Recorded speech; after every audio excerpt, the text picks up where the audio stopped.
I tell you a joke? Would you like to hear a joke before we start? It's fun to be funny, isn't it? Spirituality is about living in this world as best as you can. And you know, my uncle gave me this one. Actually, the one who built this hole for me. Why are Americans jobless? John Smith started the day early, having set his alarm clock, made in Japan, for 6 a.m. When his coffee pot, made in China, was perking, he shaved with his electric razor, made in the Philippines. He put on a dress shirt, made in Sri Lanka, designer jeans, made in Singapore, and tennis shoes, made in Vietnam. After cooking his breakfast in his new electric skillet, made in India, then he sat down with his calculator, made in Mexico, to see how much he could spend that day. After setting his watch made in Taiwan, to the radio made in India, he got his car made in Germany, filled it with gas from Saudi Arabia, and continued his search for a good-paying American job. At the end of yet another discouraging and fruitless day, checking his computer, made in Malaysia, John decided to rest for a while. He put on his sandals, made in Brazil, poured himself a glass of wine, made in France, and turned on his TV, made in Korea, and then wondered why he couldn't find a good-paying job in America. Now he's hoping he can get help from his president, made in Kenya.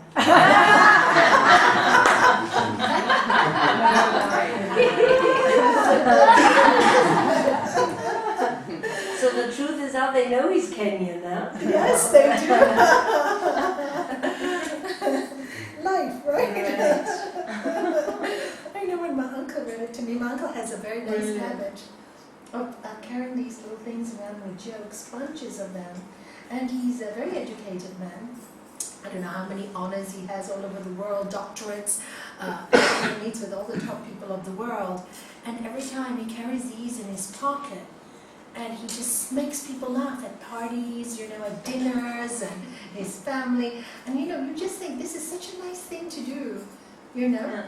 And that's what we went to his room in the house, and he just, he had all his nephews and nieces around him, so many of us, and he just started telling one joke after another, and it just lifts it, you know. Sometimes we are so serious with our spirituality. And you know, if you ask him about any scripture, he can quote all the scriptures inside out. And he's a highly successful human being. You know, this is what all the scriptures say. You learn the scriptures to live the best you can. You know, we were born to be successful. We were born to be abundant. We were born to be filled with love and laughter and we're filled with all these things. I don't know why people tell us spirituality is being dull and boring and sitting down and meditating all day long. What good are you to the world if you sit in a corner and meditate all day long? Oh, did I tell you the story? I think I told on Wednesday this story. There was this monk, and he, you know, this student that went to the monk, and he really, really wanted to get self-realized. So he went to his teacher, the Buddha, and he said, you know, if I meditated 4 hours every day, how long would it take me to be self-realized? And the Buddha answers him, 10 years. That's it, 10 years? And that's 4 hours? I can easily do 8 hours a day. So he asked his teacher again, what if I do 8 hours every day? He said, then it may take you 20 years. He said, but Master, why? I'm doing more hours. He said, you'll be so busy meditating, where will you have time to understand this world? Right? We are of this world. We're in this world, but not of this world. But we are in this world. We've been given roles, all of us, you know. And many times we try to run away from our roles, wanting to be somebody else's role. I mean, I did this many, many times. I remember when I first came to this path, and the first time I went to the ashram to take my Raj Yoga teacher training. Of course, the first 2 weeks I was there, my goodness, somebody to cook your food every day. All you do is have a yoga, meditate, study what you love. Who wouldn't be in bliss? No responsibilities, no bills to pay, no job to go to, you know, no partner to deal with. We'd be in bliss, right? So I started thinking, oh my God, you know, maybe I would like to be a monk. And all these thoughts ran through my head. Anyway, 2 weeks after the course, my guru called me, you know. He actually called me from a class. So I thought, what have I done wrong?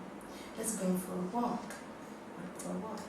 And he said, Nalanie, your place is not in the ashram. Go home and be with Shanky. Your place is in the world. He read my mind, because he was really like, you know, the burning desire to be free, you know. Burning desire. And he goes, your place is not here. And good advice, because after 4 weeks doing the course, I was ready to go home. It's too peaceful. No, it was my nature. My nature is such is that I love people, right? I love people. I'm not trying to run away from people. That's my nature. People don't frighten me. Evil people don't frighten me. Good people don't threaten me. I just love people. So if I go to an ashram, lock myself away just to meditate, yes, I'll be very happy for 2 or 3 weeks. But if I'm going against my nature, right? So this is what you have to look at. And then, you know, I want to be like my master. And I realize you don't want to imitate. He's a man, he's a monk, it's very different. I'm a householder, I'm a wife, I was a wife, I'm a widow now. I have grandchildren still. Very different.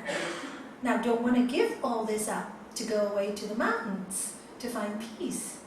Bit ridiculous when I've got so many lovely gifts and, you know, get so much joy in the world.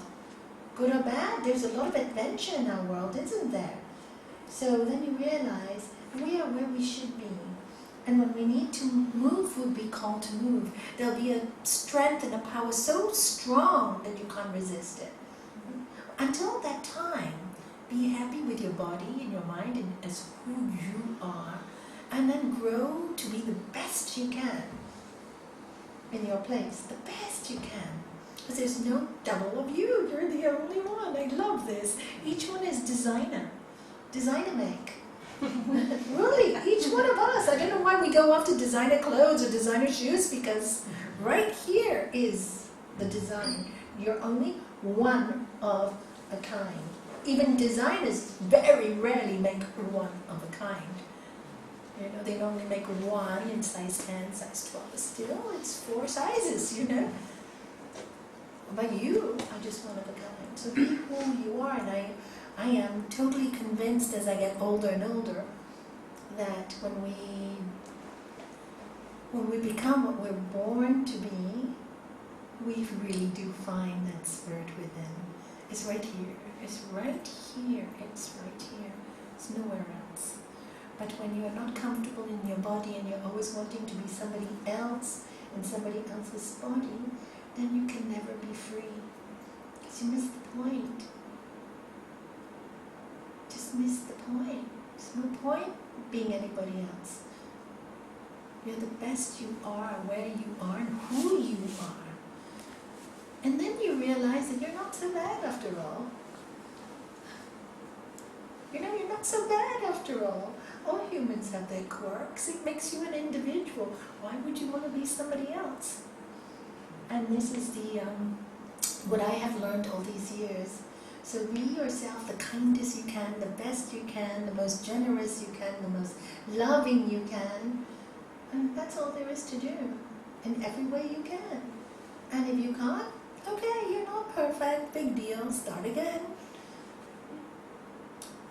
So let's see what Lord Krishna and Arjuna tells us today. We were on Sutra 29. Those still deluded by nature's qualities become attached to nature's functions. But one of perfect understanding should not disturb the mind of someone who does not know better. But one of perfect understanding should not disturb the mind of one who does not know better. Here he says, many people are very attached to nature. They think the world is all there is, and nature fluctuates, like we explained last week, between restlessness, dullness, and pure joy or bliss. It just fluctuates. Nature fluctuates, we fluctuate. But many people think that's it. There's no control. If it's raining, it's a bad day, I'm going to slip, They're trapped in that nature's way. But one who has wisdom knows that there is a way out. There is a way out. That rainy day could be the perfect day for you. That rainy day doesn't have to be bad. You're not stuck into nature. You can transcend it. It's the mind. You're much more than nature. And it says somebody who is wise should not disturb the person who doesn't know. For example, if you go to somebody, can you switch that off? Yeah. I think they're getting very hot here. Am I right? Or no? You're not getting hot? I'm getting hot maybe.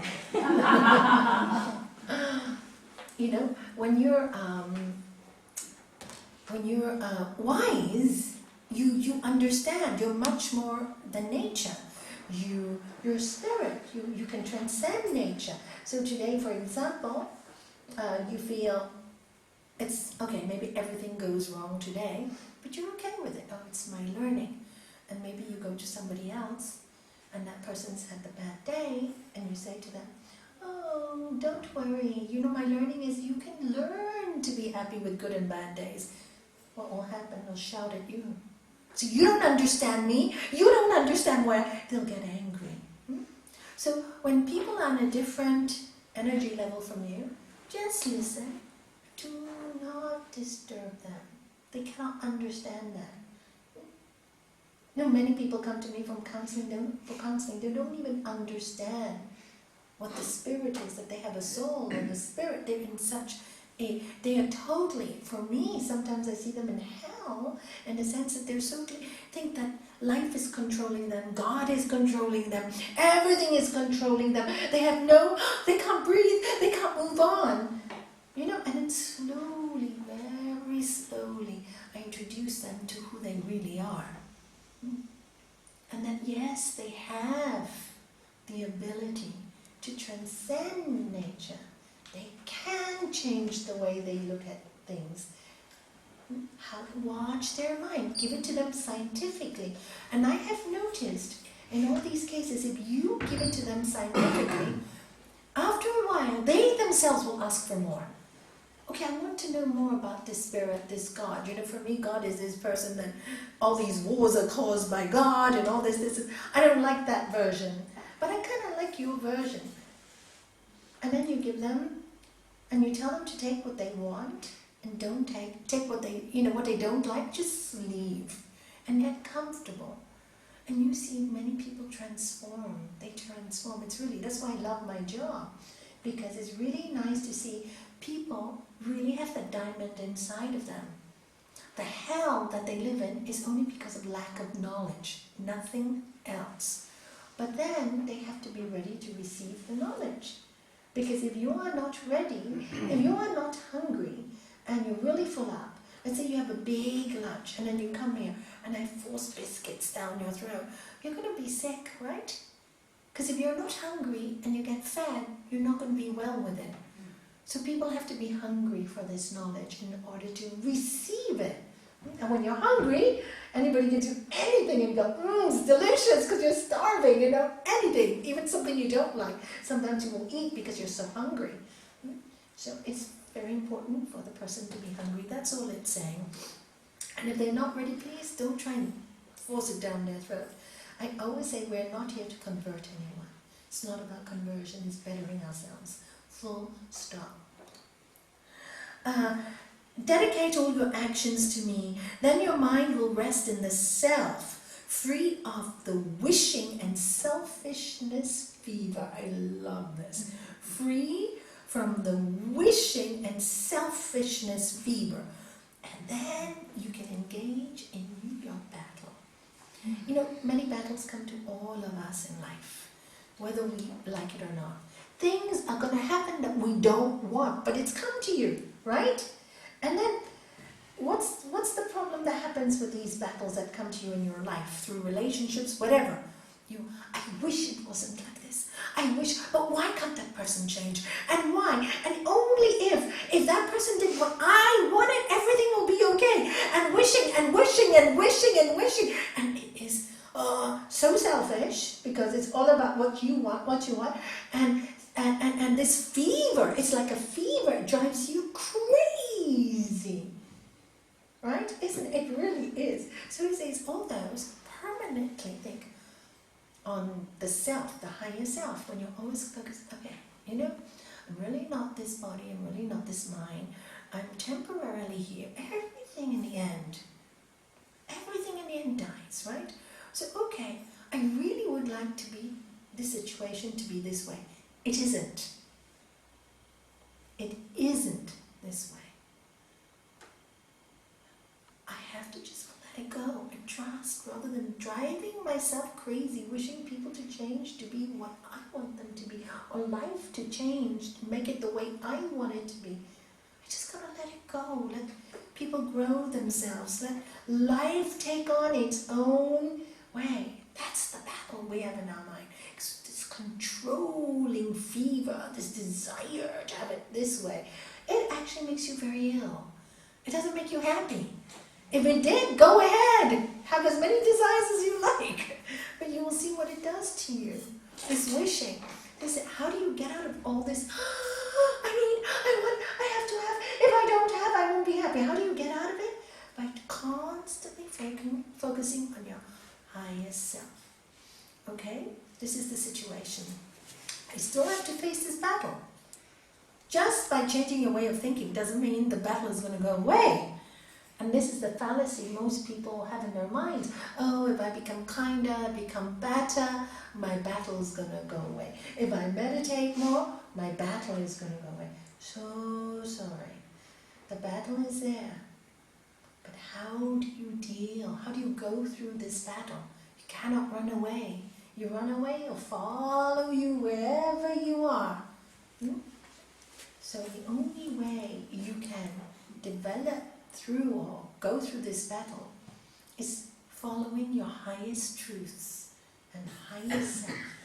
Aiming what brings the most. What is your highest self? What is best for everybody, including yourself? What is a perfect action? One that causes no harm to anyone, some benefit to someone, yourself included. So you go for the highest. This selfishness fever is not good for you. It will make you sick, neither good for the other person. But then when you sit like that, and then go, okay, I still have to do this battle. So I'm going to do it peacefully to the best of my ability. It's still a battle. You still have to go through it. It's still not going to be easy. But you will have that strength and that trust and that faith, and that will see you through the pain. It will see you through it. And that's the only way you can do it. And that's what it's saying in that sloka, that, if you focus on the highest, then you can do, then you go into battle. And then even if you have to shout sometimes, you know why you are shouting. But Nalanie, don't you think it gets a little bit tricky sometimes, because we think, especially for us who trying to be on the path, we think we know what's the perfect action for everyone, including ourselves. But then maybe it's not the perfect action. Maybe it's the perfect action short term. But by not getting what we want immediately, it will be the perfect action in the long term. Does that make sense? No, be clearer. Give me a situation. All right. Let's say me and Fabian, Okay, I think it's a perfect action if we are together, if we make the family come together again. Yes. That's a perfect action for me, for him, I'm thinking, right? Yes. For Vigo, for everyone, no one is harmed. Right. But since it's not happening. There's the secret. You think it's the perfect action, but it's not. Exactly, that's my. It's not happening. Exactly, So that's my what thing. do you have to do? You have to accept it and think, okay, obviously, it's not the perfect action because it's not happening. And maybe it's the perfect action that it's actually not happening. That is the perfect action for everyone included. Correct. In the long term. Exactly. And then you let go. Correct. Because already you think it's the perfect action, but you're already answering yourself by saying it's not Because working. it's not happening. Yeah. It's not happening. There's your answer straight So if there. you're trying and it actually doesn't happen, Then you know the it's perfect not. action. Then it's not. See what happens. This is a very good example, right? I'm sorry to get all personal, guys. No. But it's a very good example. You see, you are trying to make. You think this is a perfect action, right? Yeah. So you're trying to do everything to make it work, Yeah. but it's not. So you're wishing and I know it's a perfect now. Why is it not happening? Selfishness fever. I want it to happen this way because it is a good. If we all get together, it's a perfect family. It should be that way. Do you see? That to you is perfect. That's what I mean. Exactly. So do you see the clarity in it? But it's not working. But how do you know when to let go? I was You have just no saying, choice. Because I suppose that there's an element also of wanting to work towards something, giving people opportunities, being patient, being kind, being gentle. So obviously there must be a time when, okay, then you sort of say, okay, where do I draw the line? Well, maybe after When the 8 pad years, is I don't know. Or maybe if it's not time to let go, she answered the right question. Just gave you the right answer. Sorry, because you've said it all the time. Yes. When the pan is hot enough, Yeah. you we let go. You will let go. You won't Until even that ask. moment is not right for you to let go before Yes. or after. Everybody has different thresholds with as well. Maybe But that's so the problem. Some people have very high pain threshold. Threshold. Yes. That's their karma. That's their karma. They Okay. have to go through it. I see. Look at Arjuna. Okay, he has to go into war. He was born a warrior, the best archer. Everybody loved him. Right? Did not want to go into battle with his own stepbrothers. But what did they do? They tried to kill his family. They threw him out for 14 years. He tried everything to make peace. And they would not give in. So he had to go to war. This whole Bhagavagita starts from the point. At the battlefield, now he's decided. He's got God in his side, Lord Krishna. But when he goes to the battlefield and he sees, who is he battling against? His grandfather's on the other side. His teacher of archery is on the other side. So he goes to Lord Krishna, which is the symbolism of our higher self, and goes, how can I go into this war? They're my family. Shouldn't be done. This is disrespectful. And then Lord Krishna says, what are you, coward? You're a warrior. Did you want this war? No. Did you try to make peace? Over and over and over and over. And they will not accept it.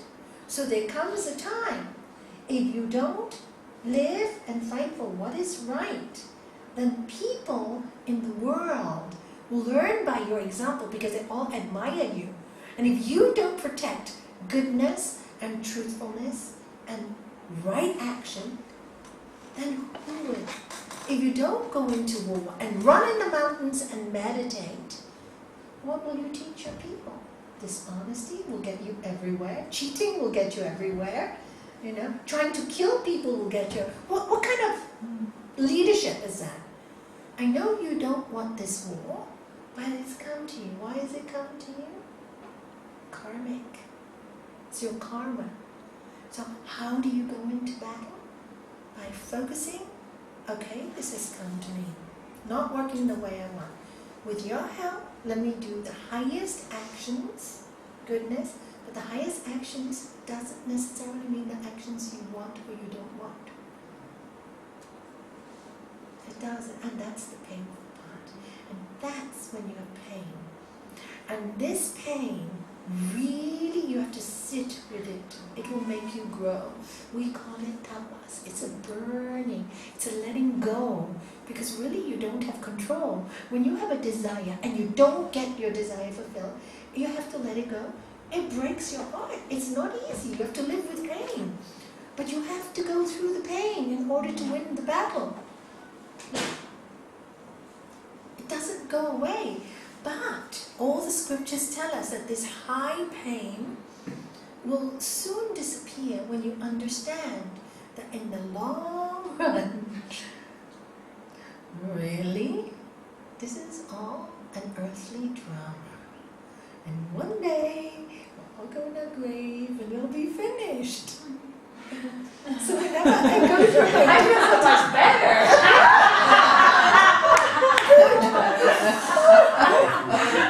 Thank you for answering. Thank you for giving such a good example. It'll be finished one day. Why am I making so much? Okay, I'll settle pain for 1 year. Something better is coming along. There's obviously the gods want something better for me. Whenever I go through a difficult time, I think, ooh, what's the next chapter? This is a difficult time. So I just have to sit with it, and I know within a few months I'm going to get an answer. Sometimes within a day when I let go. Sometimes within 2 hours I'll look at the book, and all of them are giving me different answers, confirming my action. Why? Because I'm willing to let go and face the pain. And when you see all the answers, what happens to the pain? It disappears. And you have such a good laugh. You say, man, I cried over this so long. What a silly girl I am, you know? And then, because then you look at life as an adventure. This is why Sri Patanjali tells us in the Yoga Sutras of Sri Patanjali, once you have the knowledge, pain that is yet to come is avoidable. Buddha tells us 4 noble truths. There is suffering. There is a reason for it. Our job is we can find out what it is in this life and therefore overcome it and become free. So you see the bigger picture. And didn't we start off in chapter 2? The very first knowledge, the very first thing Krishna told Arjuna is, know who you are. You are not this body. Don't get so worked up on this. Don't be so attached to this body and this life. Who are you? You are. Weapons cannot kill you. Fire cannot burn you. Water cannot wet you. And just like you cast away old garments, just so when you leave this life, you will cast off this body and you get a new body. You haven't finished your work, you get another garment. Why? You give it so much attachment. And if you look at it, the thing is, we live in this, can I say it, Gaga land? We think that we're always going to be here. We're not. You know, I guarantee you, I lost my husband when he was 60, so young, so strong, so handsome. And if you looked at him, you would never think he was ill.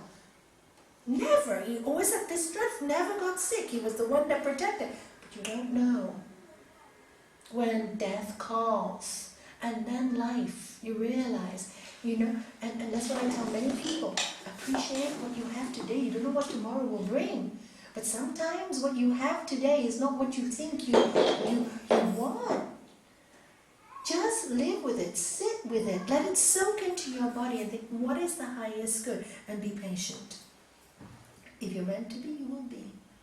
But if you force it, and then you get that same battle again, what's the point? You go back to square one, you delay another 4 years of your life by making the same mistake over and over and over again. The whole idea of yoga is not to create the same painful patterns in your life, but to grow with them.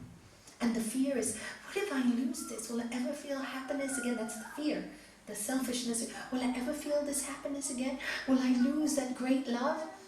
What a lot of rubbish. You'll have many loves. You will have many days to love. You have many lovers in the past and you will have many in the future. What are you worried about? Relax, people. Have a little fun. Non-attachment. Nothing is ours. Nothing is ours. Everything is on loan. And of course, if we all really realize this, and if we all really wanted to live our best, then we can only do it for ourselves. Unfortunately, sometimes when you have a partner not of the same way of thinking, you want them to be, but they're not. So maybe the gods don't want you to be together. I don't know. You will know. Maybe the gods want something higher. I don't know. Or maybe your partner needs to learn to get a bit more stronger and appreciate what he has. Maybe he's the lessons from. You don't know. But it's not working. It's not working. It's not working. What can you do? Force it to work? You just drive yourself nuts. That's all. Sit with it. I love that. Thank you for sharing that, because it's hard to explain this into everyday life. Actually, people haven't changed in 5,000 years. We still have the same things. Because why the journey is the same, to find our soul, to find our spirit. The journey is the same. The journey doesn't change. The journey is the same for all of us. That's why scriptures will last forever and ever and ever, because people throughout the ages have always been looking for this higher self.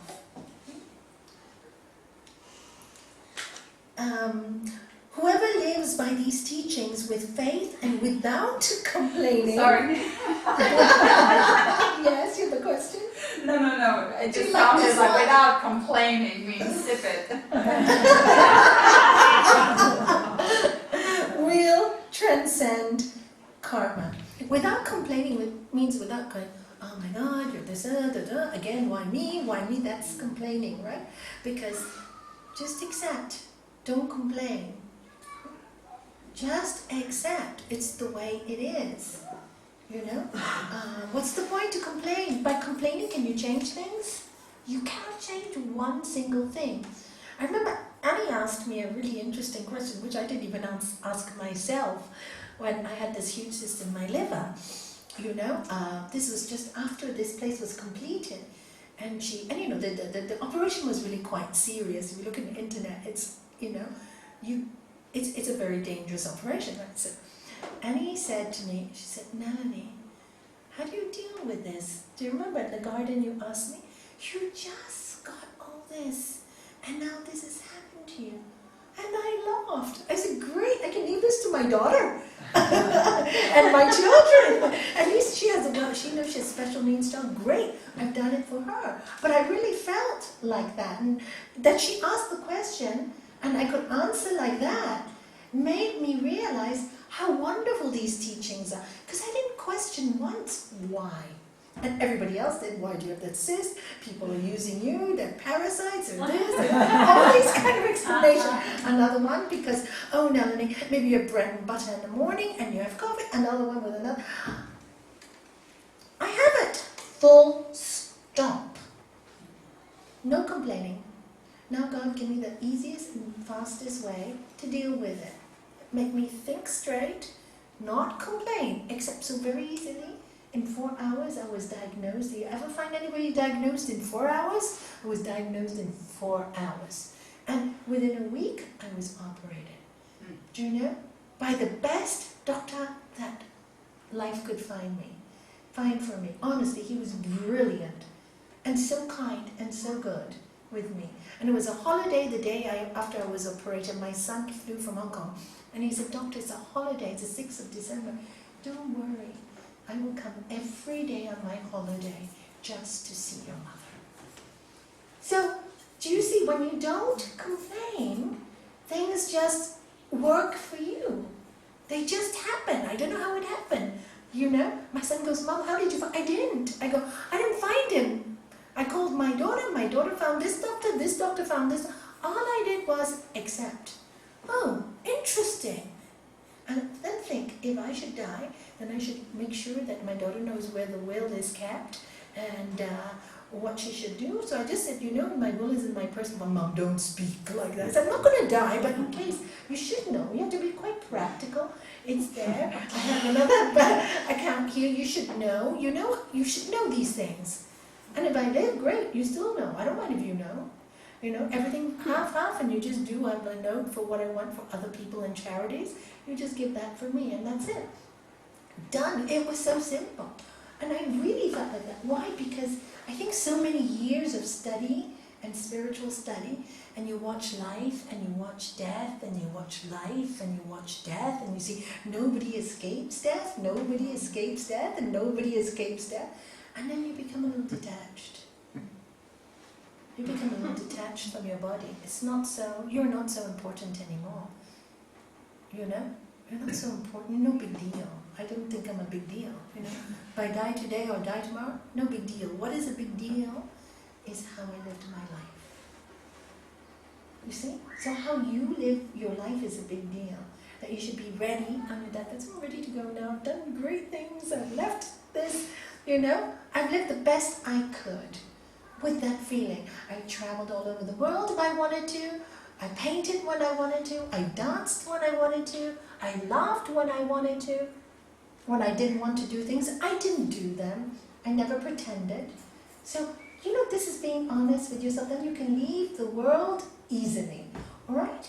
So this is, if you read chapter 2 again, it tells you first and foremost, know who you really are. You are dynamic. You are the self with a capital S. You have the divine energy in you. You will never die. You are eternal through time. You know what eternity is? I can't even fathom the word eternity. Millions and billions and trillions of years. I will never die. Nalanie will die, but Nalanie is just one part of the chapter. Finish. Let's go on to the next one. It's exciting. Death is the door to the new world. Which new world? I don't know. It's exciting. I have no idea. Don't you like excitement in your life? It's true. And when you talk to yourself like that, you really are not afraid. You are not afraid. And that's what we have to. And this is what it's telling us. Pleasure, pain, loss, gain, all part of living. Today you have everything, tomorrow it could go like this, which is what Annie showed me. But it didn't really, and I realized I've really built this house for service, not for myself, which made me feel very good. So no attachment. Gone here today, gone tomorrow, who knows? The other night, did you know there was a big fire, right? In Benaves, and I could smell the smoke here. So I had my 2 grandchildren here. Saturday night, my daughter calls from her house. Mom, there's smoke in Manilva. And we go up to the roof here and we smell smoke. So the grandkids go, Granny, will the fire come here? Will it burn us? And I start laughing. I said, I don't think so. And I said, but if it does, at least we'll all die together on trampolines. They started laughing. I said, well, I'll hug. And I said, but don't be funny. I have a car. And worst comes to worst, I'll take you in the car. But Mom, in the car, you can go towards the fire. Well, then again, same thing. We'll hug each other and we'll die together. What is your worry? Natasha, the 9-year-old one, was like, she was so scared. And I just kept on saying, let's do the Om Tranpagams. And just stroke her hair. I said, see, aren't you peaceful now? Now, even if you died like that, at least you'll be peaceful. Yes, Greenwich. Okay. You see, you just make fun, but it's the truth, isn't it? It's the truth. But I said, no, the vine's not it. Don't think about it. Keep quiet. Don't be superstitious. Don't worry. You see, you build up. I really don't know. Which would be the reaction we would normally get Yes. from our grandmothers. That's right. So then what happens? The child develops fears. Oh my God, next time there's a fire. Instead of solutions, how to deal with emergency. Right? And we're the same. We are all the same. We're children. We are children. Emergency comes, we are going to panic. It's normal. So use the tools. How would you make a child relax? Use the same thing for yourself, because we are children, whether you want to accept it or not. We're just the forgotten children. We have to be adults too soon. Not fair. We should be children more often and have more fun. They do. Look at them running around. So much fun. So see, it says it there. Those who don't live by these teachings, however, look instead to criticize them, misunderstand everything. They have no discrimination and are ruined. So those who don't have this understanding, and you know this happens, even today, my part-time help was here. She comes every Tuesday, and she was telling me that she's from Ukraine, and she said that there in the early days before they had this Russian invasion, she said she was actually quite rich, and many people along with her. She said she studied finance in university. I had no idea, you know. She was telling me. And then she said suddenly the Russians came in, and I really didn't understand. She doesn't speak very clearly, but this is what I understood. And she said many people lost all their money, everything they'd worked for. And she said, many people, aquí, señora, from themselves. Porque no hay más dinero, no hay casa, no hay nada. Yo, no. She said, she didn't do that. She said, yo trabajo, so she became a cleaner. Do you see? She had a higher vision. She had a higher vision. And she was able, now she's come here, she's educated her granddaughter, you know, and she loves her granddaughter. So she was telling me all that. Her husband's dead from cancer, her son died in a car accident, very traumatic life, and she's still going on. Do you see? She's not ruined. She's going home next month for a holiday, and she said all the time, my head is Ukraine, Ukraine, Ukraine. She hasn't been home for so long. So, and this is what happens when you think you are your money, you think you are your home, you think you are your husband, you think you are your wife, you think they belong to you, and then when it splits or something happens, what happens? You become ruined, destroyed, like you have nothing left in your life. You feel like, you're ruined, and then you see at that point everything in your life will go wrong, because the fear sets in. And that's what they say, when you don't understand and you don't have these teachings, then you become ruined.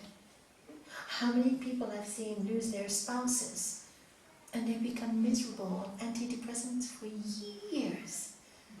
And I go, how do they become miserable for so many years?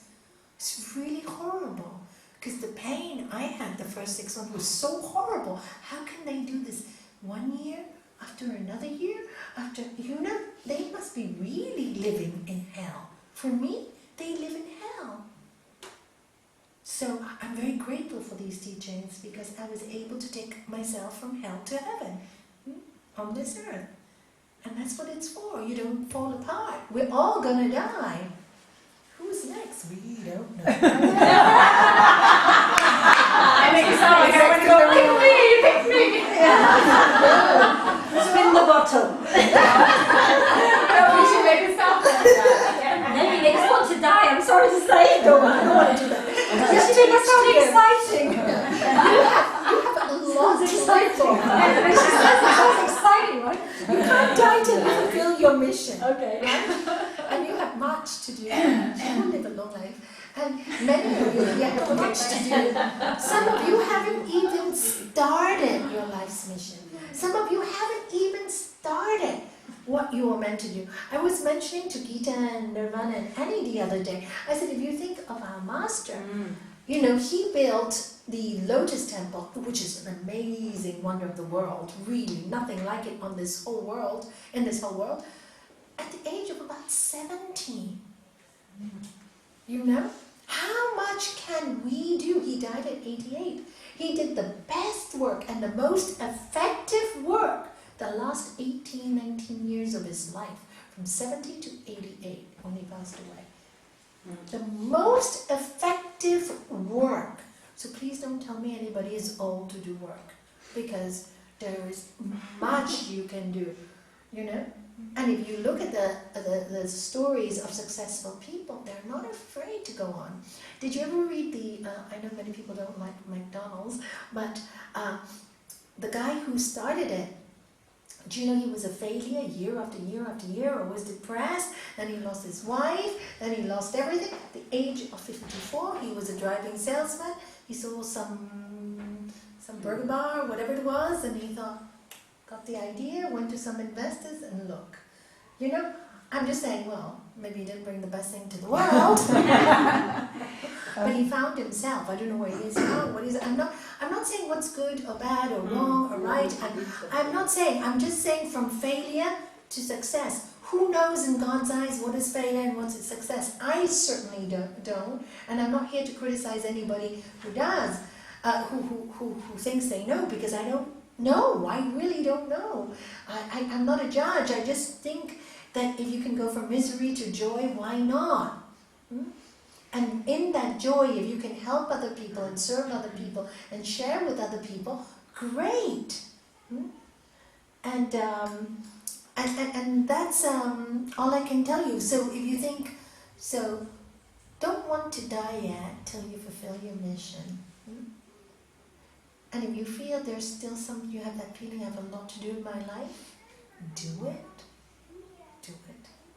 Don't waste time, do it. Whatever it is. And if you're very peaceful, just the way you are, wow, you've got it. You don't need to be anything else or go anywhere else. You got it. If you're just so happy where you are, you've got the answer. You're already peaceful. Wow, what a way to live. Just enjoy your peace and share it with others. Because by sharing, you multiply. You multiply your joy by sharing. And you know, it is lonely when you're happy just to be happy on your own, right? You like to share it with somebody. Do you like to go out for dinner sitting on a restaurant on your own? No. You like to go out for dinner with somebody and you have a conversation, share a meal. It makes it beautiful. It makes it romantic. It makes it colorful. It gives your life lots of pictures. Very, very few people in the world can really enjoy their own company and time, because they're so really married to God in that way, or married to the universe in that way, and really they're not very good in the world. So their job is to do that, because maybe in the world they cannot give so much good. They're not people, right? But they do great jobs being alone by sending good vibrations out to the world. Everybody has their own character. There is no good, there is no bad. It's just understanding who you are and being beautiful in that. If you're a good chef, cook beautifully. That's what you do. That's what you excel. Why would you want to be a yoga teacher if you're a good chef? They're ridiculous. I had a friend who I taught Raj Yoga to, and she loved these teachings. And she started teaching at a yoga center. And then she said to me after a few years, she said, no, I'm not really sure I want to be a teacher. And I go, yeah, Nalanie, you told me to try. I said, the only reason why I wanted you to teach is to absorb the knowledge. Because many times when people take a course, they really understand it. And then after the course is over, they've forgotten all of it. It's only when you start teaching it immediately that you learn it, that you reinforce it in your brain. So by teaching those 2 years, she'd reinforce the teaching in her own brain, right? So you don't have to be a teacher. You have a great job to do. And really, this lady works with charities, with old people's homes. People love her, and this is her forte. It's not teaching in a classroom. She's just good with old people's homes and helping people to... She helped an old lady now to publish a book, a woman of 92. She got everybody together, gave her a little cocktail party, and published a book for her. Got it all sponsored. What a nice thing to do for an old lady at 92, She made her life complete, because that's all she ever wanted, and her dream came true. I said, that's such a great thing to do. Now, you're good at that. Good at setting up charities, good at helping immigrants. That's her forte. But a forte wasn't to sit here, but she needed to do that just to get that in her head, the information. Otherwise she wouldn't. So keep the information in your heart by repetition. It's the only way it works. The world will pull you out, nature will pull you out to repeat. That's why I say study, go back home, read what I say, imprint it in your brain, in your heart, in your soul, till it becomes you. When the information is there and you've got all that you need, then you know exactly what you need to do with your life. What decisions to make and not to make, all right? So here it says, even a wise person follows his or her own nature. Oh, look, it tells you. Even a wise person follows his or her own nature, as all beings follow their own natures. Why try to force anything to be otherwise? It just reiterated what I said. It is natural for the senses to be attracted or repulsed by sense objects, by things. That means it's natural that you're attracted or repulsed by things. It's natural. But don't for a moment come under their domination. Did you hear that? This is the problem. It is natural that you're attracted and repulsed. But don't come under their domination. Do not allow it to dominate you, or surely they will be your enemies. Wow. Isn't that true? They'll end up your enemies. I think you all understood that one. It is better to do your own dharma or calling, your own calling, even though imperfectly, than someone else's dharma perfectly. Even better to die in your dharma than in another's, which brings great fear. Many times we have visions of ourselves being somebody else, or doing a job that somebody else does very well. We don't. And it's saying here, do what comes to you, your calling, first and foremost, best. Because if you do somebody else's job, even if you do that job beautifully, maybe even better than that person, but because it's not your natural calling, that job will always keep you in fear. You will always think, am I good enough? Am I not good enough? Am I better? Am I not good? Because it's not natural. Do you see? And when it's not natural to you, it's not comfortable to you. So you will always live in fear of losing that position.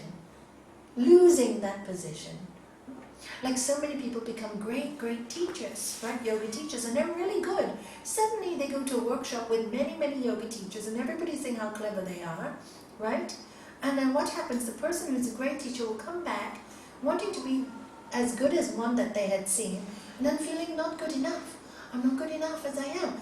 No, before they went to that conference, they were good enough. What happened? They developed, I want to be better. They didn't believe in themselves anymore. And they come back with fear and anguish. And I must learn all these mantras, and I must learn all this, I must learn all, and so much knowledge. And then they're getting in fear because they have to be that person.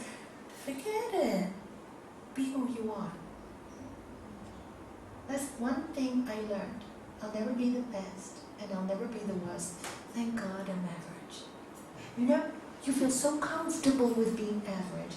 Doesn't matter. You know how many people tell me, quote the Bhagavagita to me in Sanskrit, beautifully, da-da-da-da-da-da. And I go, thank you, I couldn't do that.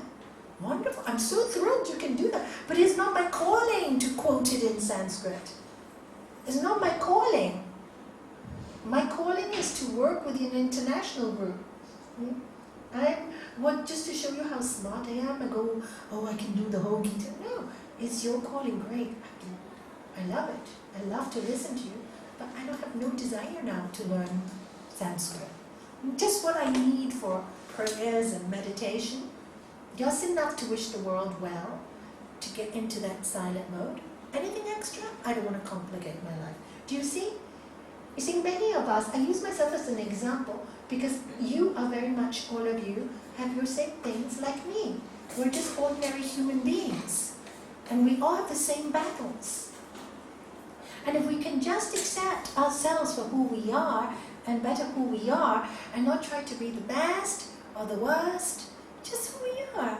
And then we answer to our Dharma. And then there's no fear. You don't have to prove yourself to anyone. Isn't that freedom? You don't have to prove yourself. You don't have to justify yourself. You are who you are. And that's the greatest freedom you can have. Be you happily. Alright? And it says, otherwise you will live in great fear.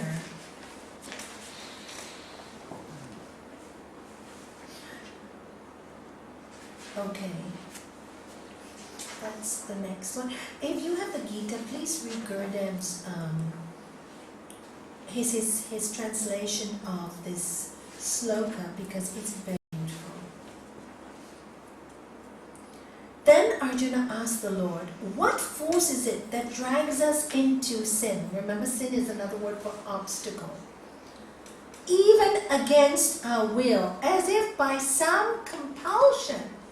And why? Sometimes, we don't want to do something. Don't you tell yourself, I really don't want to do this. I really don't want to do this. And then you do it. I'm not going to get angry. And then you get angry. What is it that causes us to do those things? As if it's a force greater than us, And he answers, the Blessed Lord said, know that the enemy here on earth is your personal desires and anger, which arise from the all-consuming Rajasic guna. All he's saying is, no, all this comes from yourself. The selfishness fear, I have to have a boss, like if I don't have it, I'm going to be miserable. It comes from your own desire and from your anger. When you don't get what you want, you get really angry. These are your enemies. And they're here on earth, and they're yours. They come from you. Alright? Just know. And then he goes on to say, like fire covered by smoke, like a mirror covered by dust, like the unborn fetus completely surrounded by a membrane, just so is the wisdom in humankind covered by the insatiable fire of desire, the constant enemy of the wise. Even wise people have this enemy. Right? Your desire takes you over. And he said, know this. It's just like, but know it. Your desire covers all your common sense. Just like a womb covers the baby, smoke covers the fire. So when you're in that place, you can't see who you really are. You get like locked and lost. But know what it is. It comes from a quality of nature that is restless. Okay, now how can you help yourself? Now that you know it comes from Rajasic, restless, what should you do? You should make yourself more sattvic. So what do you do to make yourself more peaceful? Listen to nice, peaceful music, be with people who are peaceful, friends who are peaceful, be around anything peaceful. Meditate, read spiritual books to bring down this restlessness. Because when you're in that, you apply the opposite tool. And then you become less restless. Nice long walks, wonderful by the beach, walk barefooted on the grass, very grounding. Things that you need to do that makes you more peaceful. Just do them right away. Because no, this is what's causing all your pain. It's very clear, see? It's very, very clear. The senses, mind and intellect are the seat of the desire. It is this desire that veils wisdom and deludes people. How many times have you, I don't know if you've gone through this, but I used to go through this a lot when I was much younger. I wanted something so badly and I couldn't get it. Then I go to bed and I'm so angry. And in my mind, it's the truth. everybody else is wrong, but it's my truth, and it's my truth, and I'm right, and it's, and then a week later, you think, oh my God, how did I get like that? How did I even think like that? It was as if I was under some kind of spell. Have you ever felt that? I was like under some kind of, I don't know, a week later you go, oh my God, how ridiculous. And then you go, whoopee, thank God I didn't react on that feeling. See, that's what patient and sitting with it. Thank God, I thought I was going to go crazy. 1 week later, I haven't gone crazy. And thank God I didn't react on it because I was crazy then. But that to me was my reality. But when you're in that reality and you have all the knowledge, you go, I'm in this reality, and you recognize it. So what do? You don't do any action till it passes. You wait. If you do any action at that time, oh my God. Action, reaction. You blow and you get a multitude of reactions coming. But really what's happening is at that time you really can't see. I call it the black cloud. When people get like that in desire mode, I call it, and you can see it, but I have to. I call it the black cloud. It's a black cloud. Wait till it lifts like the fog. I tell them, be patient, don't do anything drastic. You'll regret it. It'll lift. It always passes. Alright? So this is what it's saying here. And it tells you the next sloka, and I think we can finish this today. The sense because I have to go faster. The senses are stronger than the body. What are your senses? You tell me. What are your senses? Smell. Sight, taste, smell, hearing, and touch. Okay. The senses are stronger than your body. As soon as you smell something, oh, I'm hungry, I have to have it, right? You see somebody beautiful for a man, or a woman sees a handsome man, oh, you know, I need this, you know, all this kind of touch, feel, taste, you know, it's very strong. The senses pull you outwards, all right? And then it says, the mind is stronger than your senses. Phew, you don't have to live under torture. The mind is stronger. You can say, I really would love to eat this hot buttered bread, but I don't need the extra calories, so thank you. Delicious, but I'm not going to have it. You can do it. The mind is stronger, right? The discriminating intellect is stronger than the mind, and stronger than your mind is your intellect, the one that decides, I don't need this, or I need it. You know, this is going to be really good for me. I'm going to do it, or I'm not going to do it. So your intellect is even stronger than your mind. Trust it. Trust your gut. It will tell you all the time. Trust your gut feeling.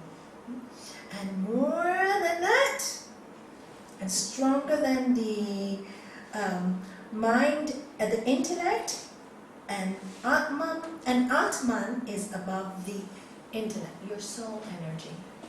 Your soul, your spirit is even stronger than that. So sometimes you will notice in a case, your intellect wants to make everything right. Correct? In your case, it's very high intellect. Really, the situation is a good situation, but it's not working. The Atman will tell you, but it's not working. But the intellect say, but this is ideal.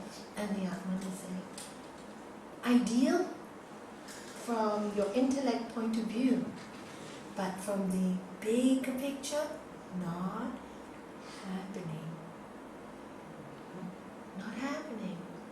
And that is the strongest of all. And then that's where the acceptance comes into a higher picture. You know, you don't know that maybe there's something much better ahead. Who knows? None of us know. We really don't. Now that you know that Atman is beyond even your intellect, you can control your lower self with the Atman, which is your higher self. And although it is difficult, although It is difficult. Utterly destroy your deadly enemy, personal desire. So, it says, once you know that, you can do it. Even though it's difficult. It's not easy. It's difficult. But you can do it. Once you know who you are and your highest self is connected, the highest energies, you can conquer your lower self, which is the one that is, I have to have feverish. I like that word feverish because it reminds me of the old days when I used to watch it and my husband, like I go, I need this and blah, blah, blah, blah, why does everybody have it and I have to come here, you know? This kind of madness fever. It only made me unhappy. So unhappy, I will tell you, by complaining that my hands used to be full of eczema, full, red, bleeding, every single day. It was the anger I had inside of me. Because I couldn't accept the higher will at that point. And then when I did start yoga and I saw it as it was from Atman perspective instead of intellect, because I thought I was very smart, so my intellect was right, then I realized, oh my God, I nearly wasted all my life in anger. Thank God I had this lesson early. So, you know, the first 15 years of anger were very good for me because now I understand other people when they go through this period, and I can really be filled with compassion. And now to transform to a place where it's pain and joy is all part of the same game, for me it's very peaceful. So if I can do it with my crazy mind, how much more can some of you do who are born maybe with more silent minds? I don't know. You never know what you can do. You just have to trust that your highest self can take you anywhere. You know, our master said all the time, if you have complete faith, nothing is impossible. Nothing is impossible. But you have to have the faith. I had the faith.